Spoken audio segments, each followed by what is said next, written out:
Hello hi दोस्तों, मेरा नाम है ज्योति और आपका मेरे channel actually I can pay स्वागत है। अभी सुबह हो रही है, सुबह के 6 बज रहे हैं। चलो हम पढ़ना स्टार्ट करते हैं। तो आज जो हम पढ़ने वाले हैं वो आज हम पढ़ेंगे लोरी की यान। ये लोरी की कथा है, लौकिक और मौखिक साहित्य का 3rd यूनिट जिसमें लोरी की कथा है। ठीक है, तो आज हम लोरी पढ़ेंगे। लोरी की कहानी ये क्या है ना कि एक जगह है, वहाँ पे लोरी के नाम से एक पत्थर, छत्तीसगढ़ में एक जगह है, वहाँ पे लोरी के नाम पे एक पत्थर की कहानी है कि पत्थर को 2 टुकड़ों में तोड़ा था इसने और वो बहुत ही ज़्यादा फेमस है। ठीक है, तो कुछ ऐसी उसकी कहानी है। तो अभी के भी टाइम पे हम अगर जाते हैं कहीं छत्तीसगढ़ तो लोरी को चंदा की हमें वहाँ पे कहानी देखने को मिल जाएगी। चलिए बढ़ते हैं। तो लोरी की यान भोजपुरी से संबंधित प्रसिद्ध लोक कथा है। इसका नायक लोरिक है। वीर रस से परिपूर्ण इस लोकगीत में नायक लोरिक के जीवन प्रसंगों का जिस भाव से वर्णन करता है वह देखते सुनते ही बनता है। लोरिक को ऐतिहासिक महानायक व अहीरो के महान पूर्वज के रूप में देखा जाता है। जाहिर सी बात है, यानी कि अहीरो की कहानी है। ठीक है, अहीरो के महान पूर्वज, दैट्स मीन कि ये जो है एक दलित कहानी है। ठीक है, दलित साइड के एरिया की कहानी है जिसमें लोरिक को इतनी ज़्यादा इम्पोर्टेंस दी गई है। इसे अहीर जाति के रामायण भी कहा जाता है। ठीक है, जाहिर सी बात है कि बहुत ही ज़्यादा इसकी इम्पोर्टेंस है। ये कथा छत्तीसगढ़ में लोरी चंदा नाम से ख्यात है। यह लोरी चंदा की प्रेम कथा ये लोकगीत नृत्य नाटक के रूप में प्रस्तुत किया जाता है। यह गाथा एक राजकुमारी चंद्रा और अहीर लोरिक के प्रेम संबंध एवं लोरिक द्वारा पारिवारिक विरोध, सामाजिक तिरस्कार का सामना करते हुए बच निकलने की घटनाओं पर आधारित है। नृत्य गीत रात भर चलता है जिसमें पुरुष विशेष वेशभूषा में चंदेनी प्रेम गाथा नृत्य के साथ प्रस्तुत करते हैं। नृत्य में टिमकी एवं ढोलक वाद्य यंत्र का उपयोग किया जाता है। तो ये सब क्या है, ये लोरिक कथा की विशेषताएं हैं। चलिए आगे पढ़ते हैं। तो इसमें आगे ऐतिहासिक रूप में क्या इसकी इम्पोर्टेंस है। सूफी कवि मौलाना दाऊद ने 1379 ठीक है 1379 में प्रथम कथा सूफी प्रेम काव्य चंद्रायन लिखने के लिए लोरिक और चंदा के लोक कथा को चुना था। इनका मानना था कि चंद्रायन एक दिव्य सत्य है और इसकी श्रुति कुरान के आयातों के समतुल्य है। वाओ, ठीक है, तो आगे पढ़ते हैं। तो आखिर इसकी मेन कथा क्या है, इसकी कहानी क्या है, हम वो पढ़ेंगे। ठीक है, आखिर ये कहानी है क्या, इसमें एक स्टोरी भी तो होगी ना, जाहिर सी बात है। तो कथा पढ़ते हैं। उत्तर प्रदेश के सोनभद्र जिले के सोन नदी के किनारे खड़ा वीर लोरिक का पत्थर सतयुग की एक प्रेम कथा को अपने में समेटे हुए। ठीक है, तो मैंने आपको पहले बताया था कि एक पत्थर है जिसको लोरिक ने बड़े ही शार्पनेस के साथ ऐसे काटा कि ना तो वो गिरा, ना ही टूटा, ना बिखरा। ठीक है, वो जैसा था वैसे ही रह गया और वो 2 टुकड़ों में डिवाइड भी हो गया। ठीक है, तो वीर लोरिक के नाम से वहाँ पे एक पत्थर है जिसे लोग घूमने जाया करते हैं। ठीक है, कहाँ पे, उत्तर प्रदेश के सोनभद्र जिले में। कहानी के इस नदी के किनारे सतयुग में अगोरी नाम का एक राज्य था। ठीक है, जाहिर सी बात है किसी जगह से ही कहानी स्टार्ट होगी। उस राज्य के राजा का नाम मोलागत था। मोलागत वैसे तो बहुत अच्छे राजा थे, लेकिन उनके ही राज्य में रहने वाला मेहरा नाम का एक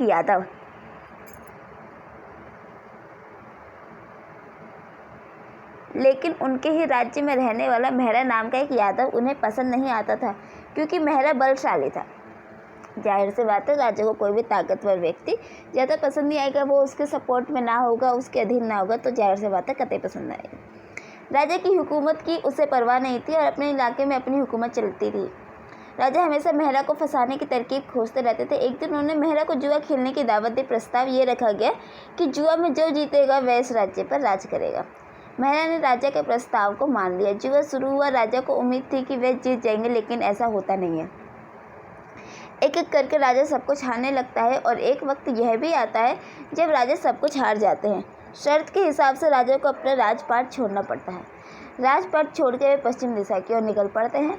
राजा की ऐसी दुर्दशा देखकर भगवान ब्रह्मा साधु के वेश में आते हैं। ठीक है, ब्रह्मा जी आते हैं खुद इनकी ऐसी दुर्दशा देख के, तो साधु के वेश में आते हैं उनके पास और कुछ सिक्के देकर कहते हैं कि जाओ एक बार जुआ खेलो, तुम्हारा राजपाट सब वापस हो जाएगा। वाओ, राजा ऐसा ही करते हैं। इस बार मेहरा हारने लगता है, वह 6 बार हारता है। अब उसके पास हारने के लिए कुछ भी नहीं बचा। पत्नी को भी हार चुका, लेकिन उसकी पत्नी गर्भवती है और 7वीं बार, माय गॉड, और 7वीं बार भी अपनी पत्नी का गर्भ भी हार जाता है। यानी कि उसने जुए में क्या अपनी पत्नी के गर्भ को लगाया। ठीक है कि अब जो जीतेगा उसके पास वो बच्चा जाएगा। वाह, बड़ी विचित्र बात है। लेकिन राजा उदारता दिखाते हैं, कहते हैं कि अगर बेटा हुआ तो अस्तबल में काम करेगा, अगर बेटी हुई तो उसे रानी की सेवा में नियुक्त कर दिया जाएगा। हारा हुआ मेहरा कुछ नहीं कर पाता, लेकिन कहानी यहाँ एक अजीब मोड़ पर आती है। मेहरा की 7वीं संतान के रूप में एक बड़ी ही अद्भुत बच्ची का जन्म होता है। नाम रखा जाता है मंजीरी। राजा को जब पता चला तो वह मंजीरी को लिवाने के लिए सिपाही को भेजते, पर मंजीरी की माँ उसे भेजने से मना कर देती है। ओके, बट क्यों? मंजीरी की माँ राजा को संदेश भिजवाती है कि जब मंजीरी की शादी हो जाएगी तो उसके पति को मारकर मंजीरी को ले जाना। राजा ये बात मान लेते हैं। देखते ही देखते मंजीरी जवान भी हो जाती है। फिर माता पिता को उसकी शादी की चिंता सताने लगती है। मंजीरी को पता है कि उसका वर कौन है, वो कौन है जो शादी के बाद राजा को हरा सकेगा। मंजीरी अपने माँ बाप से कहते हैं कि आप लोग बलिया नाम की जगह पर जाओ, वहाँ लोरिक नाम का एक नौजवान मिलेगा, उससे मेरे जन्म का नाता है और वही राजा को हरा भी सकेगा। मंजीरी के पिता लोरिक के घर जाते हैं और दोनों का रिश्ता तय हो जाता है। लोरिक 1.5 लाख बारातियों को लेकर मंजीरी से शादी करने निकलता है। सोन नदी के इस किनारे आता है, लेकिन राजा अपने सैनिकों के साथ उससे लड़ने पहुंच जाता है। युद्ध में लोरिक हारने लगता है। मंजीरी एक असाधारण लड़की, ठीक है, नॉर्मल लड़की नहीं है, एक असाधारण अद्भुत गुणों से भरी है। वह लोरी के पास जाते उससे कहते हैं कि अगोरी के इस किले के पास ही गोठानी नाम का एक गांव है, वहाँ भगवान शिव का एक मंदिर है, तुम जाओ भगवान की उपासना करो।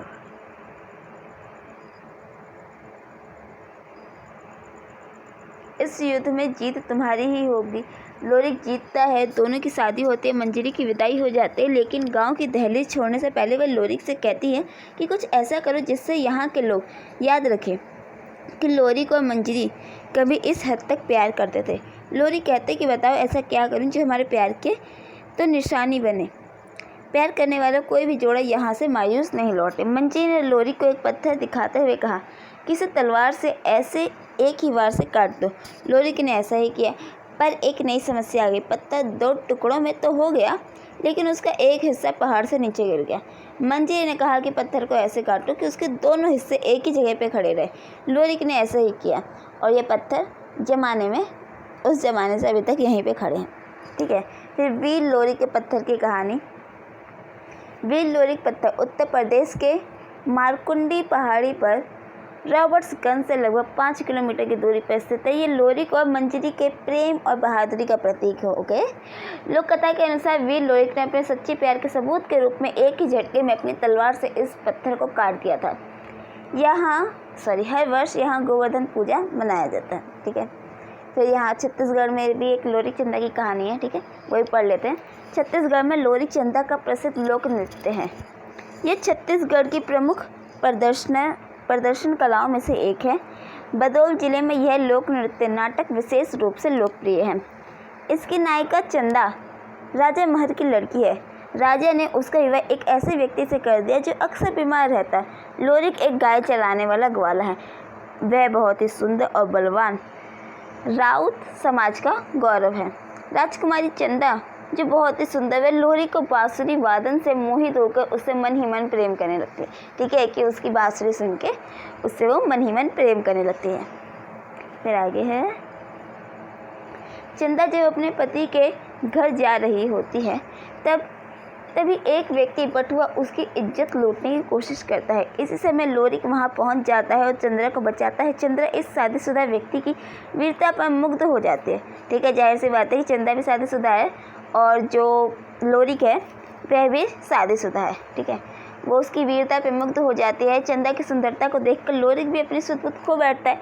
दोनों की मेल मुलाकात परवान चढ़ती है। माय गॉड, हो गया कांड। एक दिन लोरिक सामान लेने शहर के बाजार गया हुआ था। राजकुमारी चंद्रा मन में सोचती है कि उसे किस प्रकार अपने पास बुलाऊं। और इधर बाजार की सारी लड़कियां लोरिक पर मोहित होकर उसे घेरे हुए खड़ी थी। चंद्रा ने मालिन बुढ़िया का सहारा लेकर उसे पैसे का लालच देकर लोरिक को बुलाने शहर को भेजा। बुढ़िया लोरिक को बुलाने बाजार जाती है और वहां जाकर लोरिक से कहती है कि तुम्हारे दादा जी दूसरी गाय और दूसरा बछड़ा ले आए हैं, मैं इससे परेशान हूँ, तुम घर चलकर देख लोगे तो बड़ा अच्छा होगा। ऐसा झूठ कहकर वे लोरिक को बुला लेती हैं। एक दिन दोनों घर से भागने का फैसला कर लेते हैं। विवाहित प्रेमियों की इस फैसले से सुप्त चंदा का पति वीर बावन उन्हें मारने की कोशिश करता है लेकिन मार नहीं पाता। मार्ग में लोरिक को सांप काट लेता है लेकिन वह महादेव और पार्वती की कृपा से ठीक हो जाता है। आगे चलकर लोरिक कलिंगा के राजा से भी युद्ध करते हुए जीत हासिल करता है। चंद्रा के साथ सुखपूर्वक जीवन यापन के दौरान एक रोज लोरिक को यह खबर मिलती है कि उसकी पहली पत्नी मंजरी भीख मांगने की कगार पे आ खड़ी हुई है और गाय भी कहीं चली गई है। लोरिक पत्नी को बचाने और गाय की खोज कर चंदा के साथ वापस अपने गांव आता है। सोतिया डाह की वजह से मंजरी और चंदा के बीच मारपीट होती है। इस मारपीट में मंजरी जीत जाती है। लोरिक यह देखकर दुखी होता है और फिर सब कुछ छोड़कर हमेशा के लिए कहीं चला जाता है। वस्तुतः लोरिक चंदा की गाथा असमानता के बीच समानता पैदा करने की एक जादुई कड़ी के रूप में भी देखी समझी जाती है। यार इसमें असमानता के बीच समानता कहाँ से आ गई? यानी कि देखो यहाँ पे सारी की सारी सिचुएशन जो थी, सारी जितनी परिस्थितियाँ सारी की सारी असामान्य थी, ठीक है। ऐसा इसमें जैसे सब कुछ आसमान नहीं है।